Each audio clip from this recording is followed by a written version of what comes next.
Hello friends, welcome है again हमारे YouTube channel पे।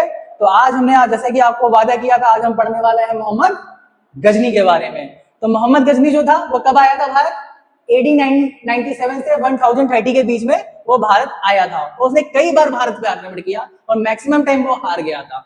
तो ये कहीं ना कहीं ये कहने को तो हमारे देश को लूट के गया था, लेकिन कोई भी इंसान लूट के भी जाए या फिर कुछ गलत भी करता है तब भी वो हमें बहुत कुछ सिखा के चला जाता है कि बार बार हारना नहीं चाहिए। एक बार लड़ते रहिए, लड़ते रहिए, लड़ते रहिए, लड़ते रहिए, एक बार जीत जरूर होगी। जैसे अभी आप लोग एग्जाम की तैयारी कर रहे हैं, बार बार एग्जाम दे रहे हैं, बार बार एग्जाम दे रहे हैं, नहीं हो पा रहा है, लेकिन एग्जाम को देते रहिए क्योंकि आप भी गजनी की तरह एक बार जरूर सफल हो जाएंगे। तो चलिए हम आते हैं अपने टॉपिक पे। तो टॉपिक में हम स्टार्ट करते हैं मोहम्मद गजनी।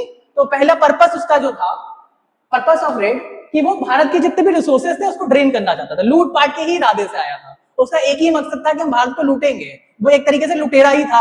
ठीक है। तो सेकंड उसका जो पॉइंट हम इसमें पढ़ेंगे, कल्चरल फेस ऑफ महमूद। वो आर्ट एंड मतलब लिटरेचर का लवर था। ठीक है। इसीलिए उसके कोर्ट में उसके जो मतलब जो कोर्ट होती थी उसमें दो फेमस कवि थे। एक था फिरदौस जिसने शहनामा लिखी, दूसरा था अलबरूनी जिसने किताबें हिंद लिखी। तो ये तो उसके था, उसको आर्ट एंड लिटरेचर से काफी प्यार था। उसने उसको पेट्रोनाइज भी किया। उसने कहीं ना कहीं उसको इंप्रूव करने के लिए काफी सारी चीजें की अपने कोर्ट में। दैट्स वाई ये दोनों वहां पे टिके रहे। थर्ड पॉइंट इसमें आता है इंपैक्ट ऑफ मोहम्मद मतलब गजनी के रेड का, कि इंपैक्ट क्या पड़ा।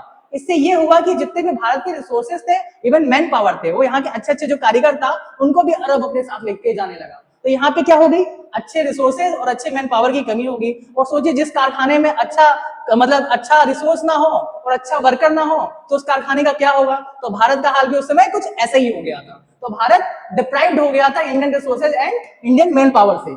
उसके बाद क्या, और उसमें एक और भी दिक्कत थी, जो शाही किंगडम था जो कि भारत के फ्रंटायर्स की रखवाली करता था, उसने कहीं ना कहीं भारत के फ्रंटायर्स की उस हिसाब से रखवाली नहीं कर पाई, जिससे उसने कासिम ने उनको हराया और उसने कहीं ना कहीं गेट थ्रू दे दिया लोगों को आने के लिए। और यही गेट थ्रू बना आगे भी लोगों के आने के लिए, आगे भी दूसरे इन्वेडर्स को आने के लिए। तो कहीं ना कहीं शाही किंगडम की पराजय ने एक गेट खोल दिया दूसरे भी जो भी भारत पर रेड करना चाहते थे, जितने भी इंपरर्स हुए उनके आने के लिए।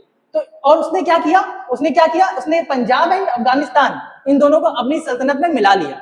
उससे हुआ ये कि कहीं ना कहीं भारत में आने के लिए एक प्रवेश द्वार अफगानिस्तान और पंजाब के थ्रू बन चुका था। तो भारत में आ चुके थे।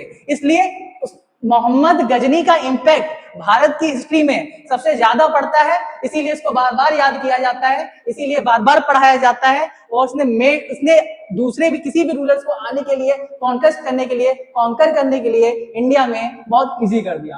तो ये तो आज हमने पढ़ा इसके बारे में। तो अब नेक्स्ट चैप्टर में हम लोग पढ़ेंगे मोहम्मद गौरी के बारे में, जो कि इसका ही चेला था। तो इसके बारे में पढ़ेंगे। उसको पढ़ने के लिए आपको नेक्स्ट वीडियो के लिए वेट करना पड़ेगा और नेक्स्ट वीडियो देखना पड़ेगा। Thank you so much and all the best for your future.